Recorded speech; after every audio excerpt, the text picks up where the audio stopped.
Isso.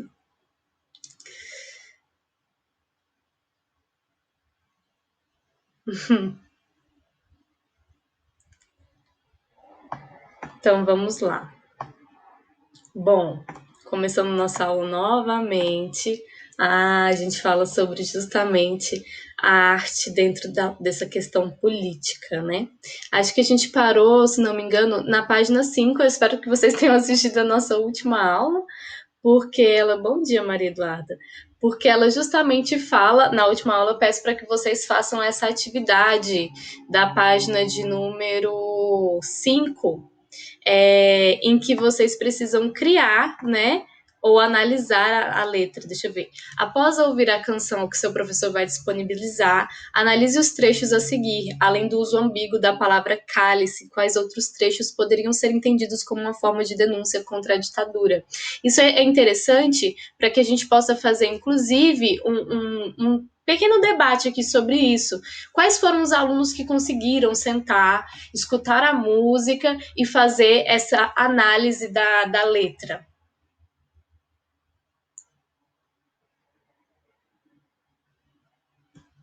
Alguém? Vou esperar o retorno de vocês, caso alguém tenha feito essa análise que eu havia pedido.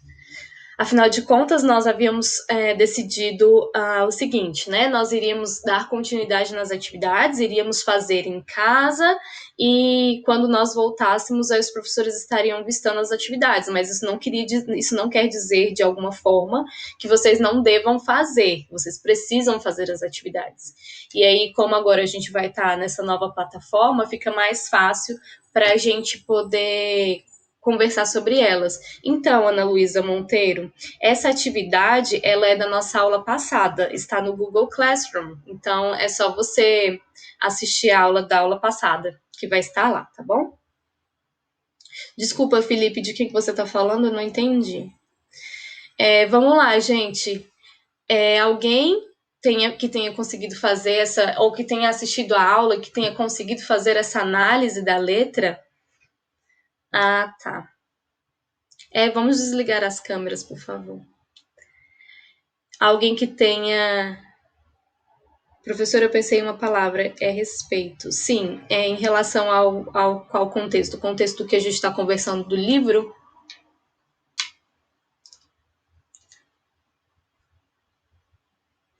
Sim, exatamente. Eles pediam muito respeito, né? O tempo inteiro, a única coisa que eles pediam era respeito. Só para fazer um apanhado geral, para quem não conseguiu assistir a aula passada, inclusive, gente, assistam, porque ela é a introdução sobre o que a gente está falando. Nós vamos começar a falar nesse livro basicamente sobre uma arte que não se cala. E o que isso quer dizer?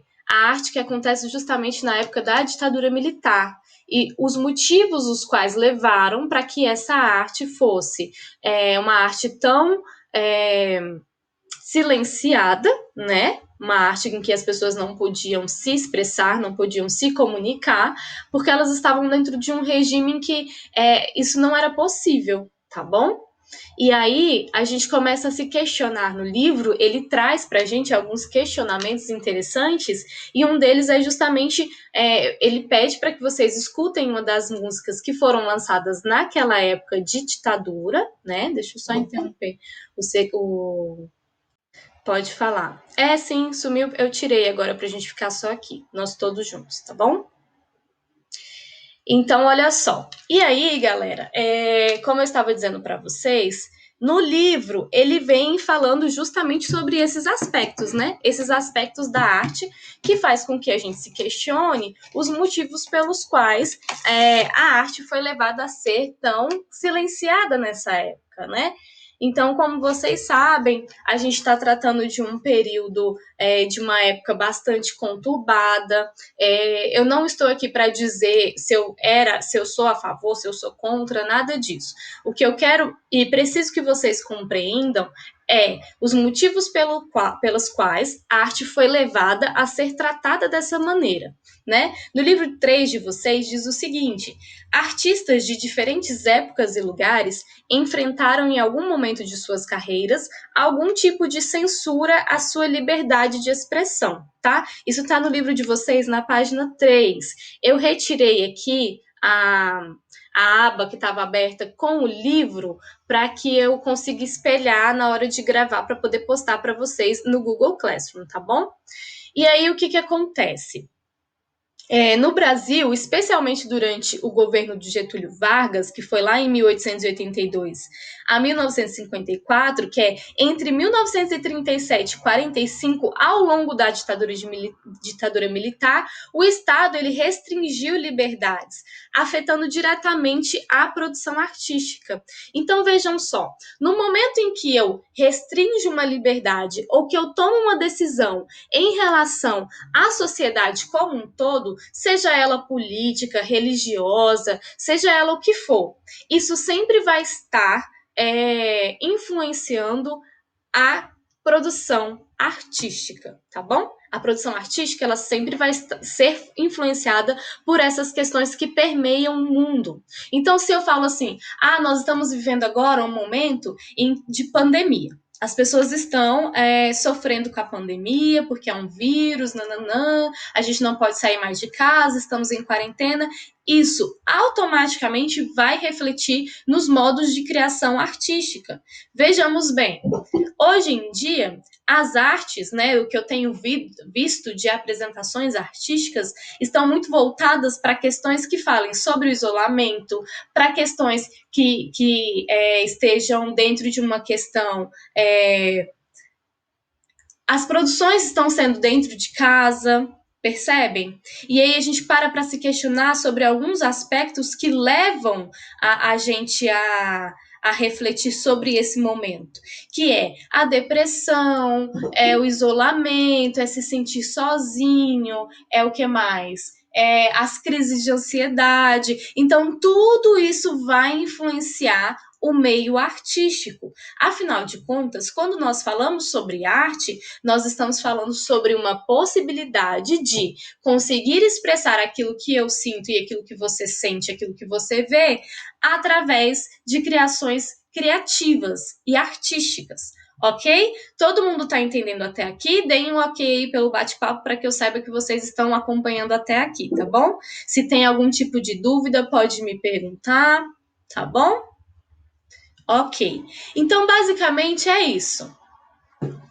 Tá? Basicamente é isso que eu preciso que vocês compreendam, é a base para que a gente consiga compreender aqui esse momento de ditadura militar. Alguns falam ditadura, outros falam regime militar, isso vai por questão ideológica, beleza? Mas tudo certo também, é a forma com que cada um pensa. Vocês precisam ter pensamento crítico de vocês em relação a isso, tá bom? Então, aqui no livro fala ditadura militar, então é por esse motivo que eu vou continuar dizendo ditadura militar, beleza?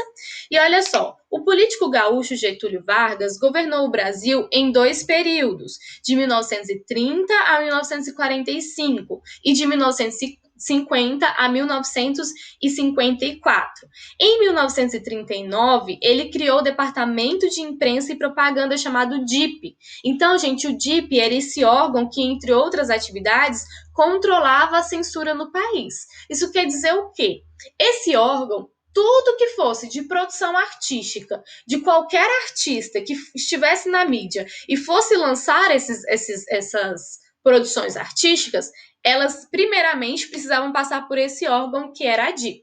Então, eu faço a minha produção artística aqui e eu mando aqui para esse órgãozinho chamado DIP e ele vai olhar, vai analisar e vai ver, isso aqui tá bom, eu posso mandar lá para a mídia, eu posso soltar para o público. Ou então ele olhar e falar assim, não, isso aqui não tá bom, segundo as minhas concepções de arte, isso aqui não tá legal, então volta e joga no lixo, pega a sua produção que ela não serve. Era basicamente isso que eles faziam, tá? E colocando dentro de uma balança, isso não era tão cruel quanto outras coisas que vieram acontecer dentro da ditadura militar, porque a gente sabe que foi um período marcante, muito dificultoso, muito difícil para todas as pessoas. Professor, o DIP era como se fosse um scanner, exatamente, ele iria escanear.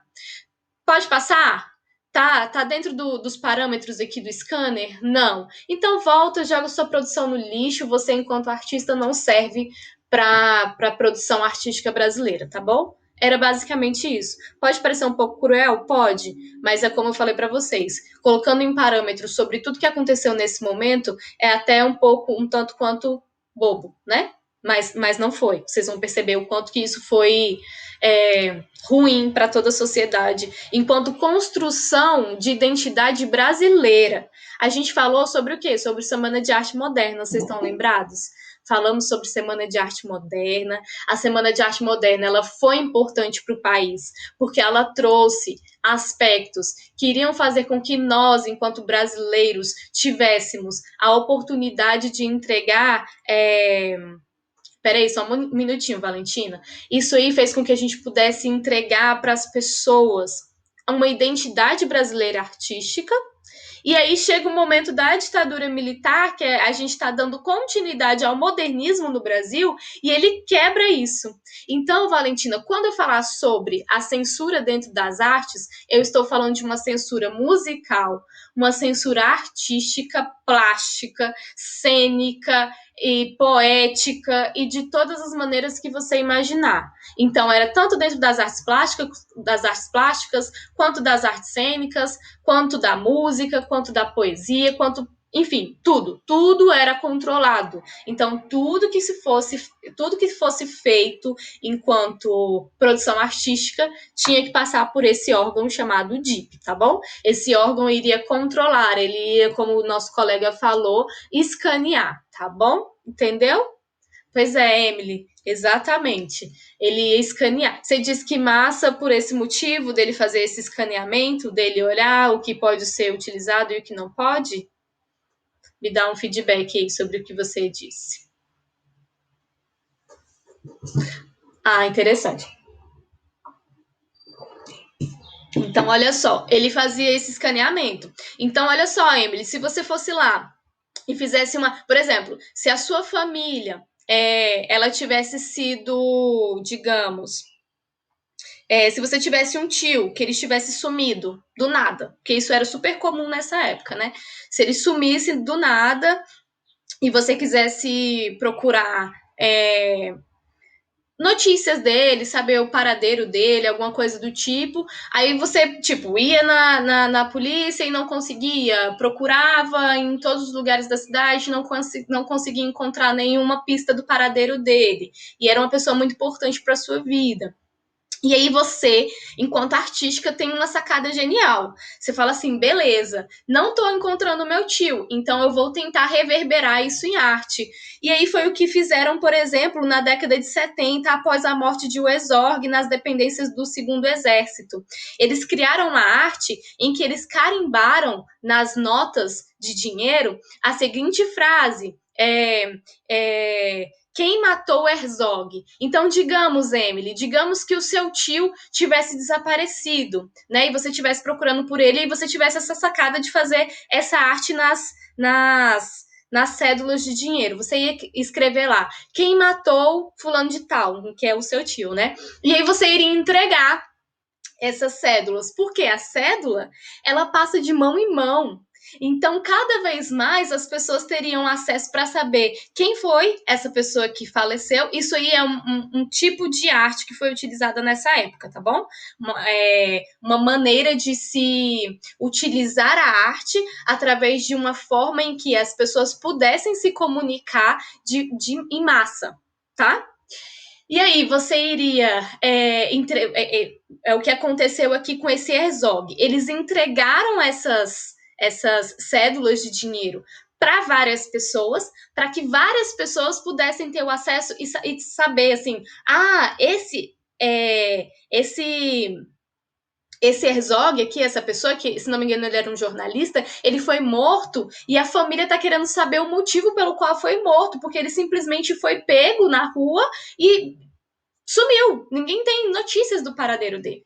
E aí a arte ela servia não somente enquanto objeto de fruição, né? Não somente como objeto de você olhar e falar assim, nossa, que bonito essa arte, mas ela também servia como objeto é, de luta, né? Eu iria utilizar a arte para fazer com que as pessoas pudessem compreender o que estava acontecendo naquele momento. E já que elas não podiam ir para a televisão, já que elas não podiam ir para a arte, então se cria outras formas de se entregar essa arte na mão das pessoas para que elas possam ver. E aí o que eu faço? Eu pego essas cédulas de dinheiro, vou passando de mão em mão, cada pessoa lê e pensa, nossa, quem matou Ezog? Isso é uma frase que ainda se reverbera muito nos dias atuais, né? A gente tem muito quem matou fulano de tal. Exatamente, Vinícius. O mundo rodava o dinheiro todo. Rodava o dinheiro todo? Quê? O dinheiro rodava o mundo inteiro. E isso faz com que muitas pessoas tenham acesso a isso, né? E aí era como se fosse uma mensagem sendo passada para todas as pessoas. E aí cada vez mais as pessoas iriam saber do que estava acontecendo, né? E aí a gente tem isso justamente na página 3, que fala assim: na década de 70, após a morte de Herzog nas dependências do Segundo Exército, o que gerou uma grande polêmica na época, o artista visual Cildo Meirelles realizou uma obra de protesto que circulou de maneira sutil nas mãos de muita gente. Ele carimbou em diversas cédulas de dinheiro a pergunta: quem matou Herzog? E aí isso fez com que cada vez mais as pessoas tivessem acesso a esse tipo de arte e esse tipo de comunicação, essa forma de informação que não era permitida naquela época. Porque vocês lembram que passava pela DIP? Então, obviamente, se ele fizesse um tipo de arte em que se questionava aonde que está Herzog, aonde mataram essa pessoa, aonde que se encontra o corpo dele, sendo que o corpo dele foi morto justamente dentro do exército, é claro que isso não iria passar para a mídia, porque eles não iriam entregar isso para as pessoas. E a gente tem até, né, algumas concepções aí, muita gente que ainda acredita que foi um período ok, né? Assim, tudo bem se morreram algumas pessoas, essas pessoas deveriam morrer mesmo. Isso não é um pensamento humano, a gente não pode pensar dessa maneira de que as pessoas merecem morrer, né? A gente precisa pensar sempre de uma forma mais humana, afinal de contas, nós somos humanos, né? Apesar de tudo que acontece no mundo, a gente precisa compreender que nós somos seres humanos. E aí, de qualquer forma, todas as pessoas, segundo a Constituição, têm o direito de ter a sua liberdade. E a sua liberdade, no momento em que você não consegue encontrar o corpo de uma pessoa que é da sua própria família e você não sabe o motivo pelo qual ela morreu, você não consegue entender o que aconteceu, é direito seu buscar informações sobre isso. E no momento da ditadura militar, isso era totalmente barrado, né? Não podia acontecer. E aí é isso que vem explicando basicamente na página 3 de vocês do livro, tá bom? E aí isso é uma maneira de manifestação artística desse momento aqui da ditadura militar plástica, tá? A arte plástica sendo utilizada nesse momento para fazer com que as pessoas pudessem se comunicar dessa maneira. A gente tem outras formas de comunicação na época da ditadura? Sim, que é inclusive o que eu estava perguntando para vocês, que eu passei como tarefa de casa da página 5, que é através da música. A gente tem aí na página 5 a música Cálice. Não sei se vocês já escutaram a música Cálice, de Gilberto Gil e Chico Buarque, que foram dois artistas que também estavam presentes nesse momento da ditadura militar. Já ouviram falar sobre esses artistas?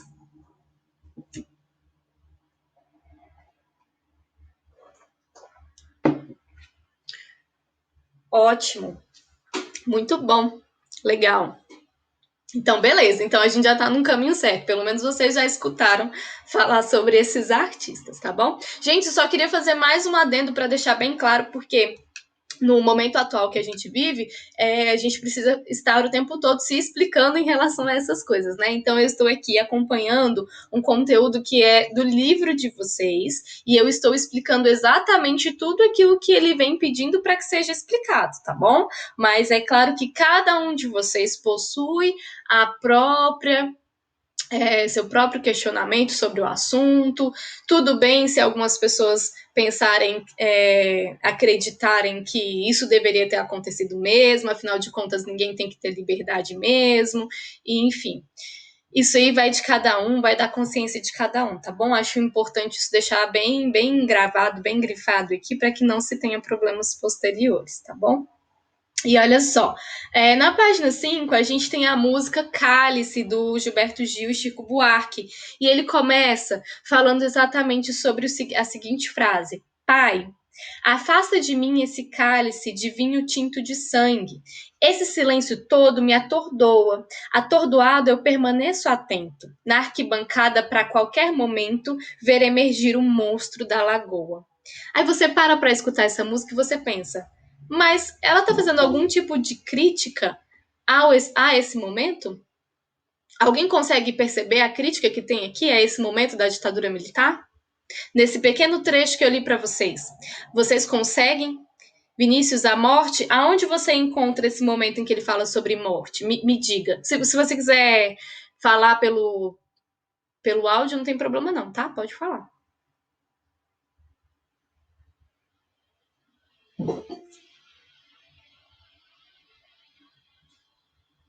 No cálice de sangue. Pois é, exatamente. Agora vejam assim, no cálice do sangue coisado, Nayala. Quem é a Nayala, gente? Vocês entram com o nome da família de vocês e aí a gente acaba sem saber quem é quem.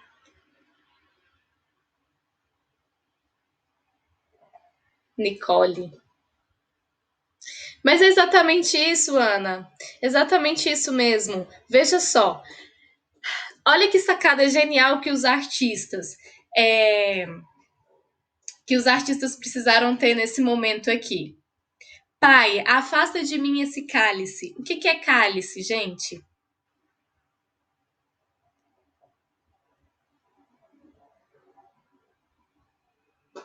Alguém sabe me dizer o que é um cálice?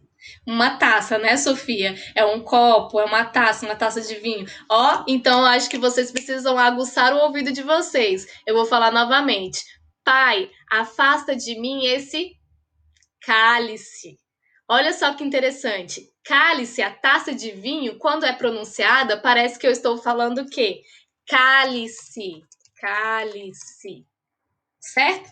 E nesse momento, a gente está falando de um momento em que as pessoas eram realmente caladas, elas eram realmente silenciadas. Então, quando essa música foi escrita e passou pelo DIP, eles tiveram a mesma interpretação de vocês. Ah, ele está falando de uma taça de vinho, porque é uma referência existente dentro do quê? Da Bíblia, se não me engano, né? Tem até pai, afasta de mim esse cálice, como se o cálice fosse o pecado e todas essas questões, o sofrimento, isso, me ajuda aí, vocês, pessoal cristão, me ajuda.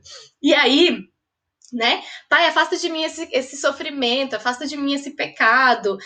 Bom dia, olha, cuidado com o horário da aula, hein? Já são 8h38, quem tá entrando agora. E aí, gente, olha só, quando passou pela DIP, eles tiveram justamente essa sacada. Ah, então tá, então ele tá falando do cálice, né? Nossa, ele tá fazendo uma referência à Bíblia, né? Que bonito. Nossa, vamos deixar as pessoas escutarem isso, legal. Pai, afasta de mim esse cálice de vinho tinto de sangue. Esse silêncio todo me atordoa. Por quê? Porque eles estavam passando por um momento de silenciamento, né? Então esse silêncio todo me atordoa. Eu, enquanto artista, eu quero poder falar sem problema, meu amor. Tudo bem. Quando der problema assim, você pode voltar, tá bom? Não tem problema não. Eu vi que você saiu, mas eu vi que você estava presente aqui desde o início da aula.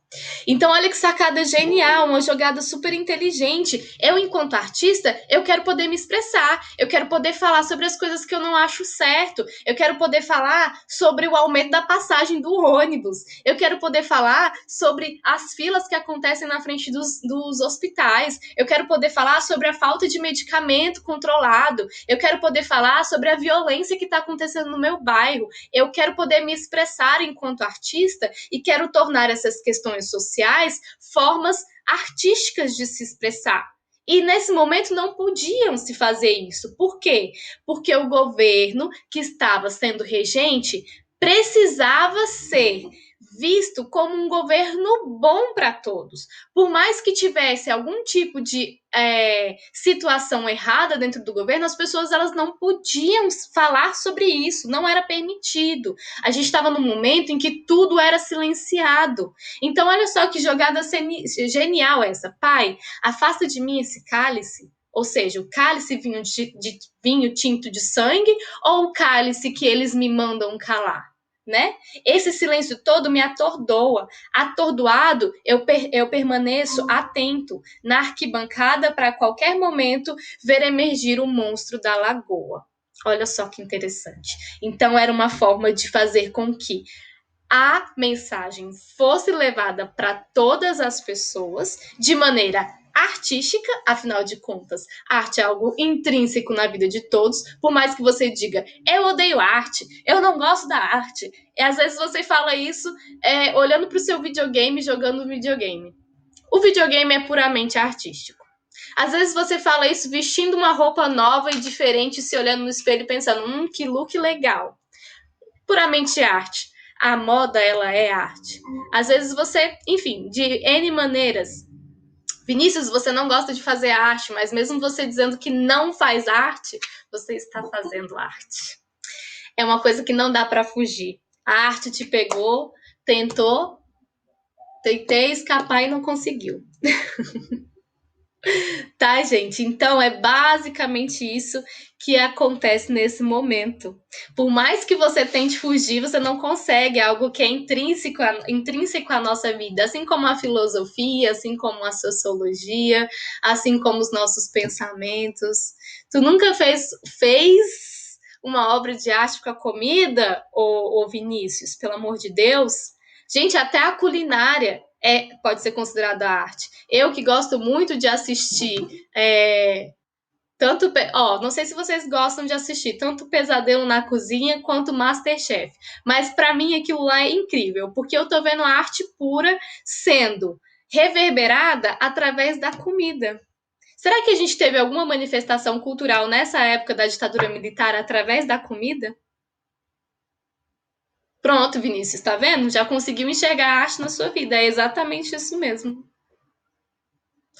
Então, vejam só, gente, como a gente está falando sobre um momento em que as pessoas eram silenciadas, era importante ter essa utilização dessas manifestações culturais para fazer com que as pessoas tivessem a possibilidade de se comunicar e dizer o que estava certo e o que estava errado. Afinal de contas, o Estado ele é que o Estado é o governo ou o Estado é o povo? É o povo, né? O povo é o poder emana do povo. Então as pessoas têm esse direito de se questionar e dizer se está bom ou se está ruim. Imagina só se nós vivêssemos uma ditadura alguns meses atrás. Exatamente, fases ocultas dentro das artes. E a gente tem isso, Vinícius, não vem somente da época da ditadura, não, tá? Se você dá uma pesquisadinha aí sobre a obra do Vicente Van Gogh, da Mona Lisa, você vai ver que tem muitas coisas ocultas por detrás dessa obra, que é até interessante. Eu posso até tentar trazer para vocês depois alguns mistérios que assombram a obra da Mona Lisa, tá bom? Meninos, o horário que acaba a aula de vocês? Deixa eu só confirmar aqui. A Santa Ceia também, João Brasileiro, muito bem lembrado, que coisa mais linda, olha só. A Santa Ceia também tem muitas coisas ocultas por detrás da imagem da Santa Ceia, né? Alguns dizem que o pintor... Enfim, não vou dar o não vou dar spoiler para vocês. Então a gente tem mais um minutinho, deixa eu só confirmar aqui. Spoiler, exatamente. Obrigada aí, gente. Desculpa se eu não sou o ser humano perfeito. E aí, o que eu queria pedir para vocês mais uma vez, tá? Mais uma vez que eu havia pedido na aula passada, mas eu vou pedir novamente, é que vocês façam essa atividade da página de número 5, aqui a troca de ideias. Pesquisem aí uma música da época da ditadura militar para que você possa analisá-la, tá bom? Então é isso mesmo, gente. Então é isso mesmo, tá bom? Eu já estou recebendo alunos querendo entrar aqui na outra turma.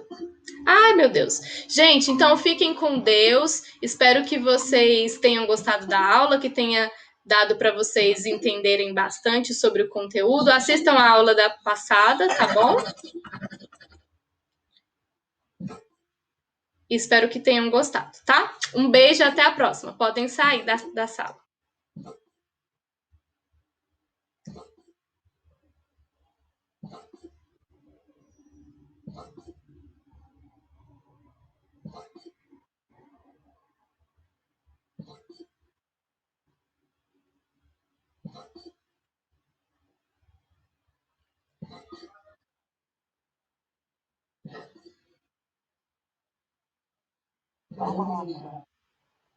Não tô conseguindo parar.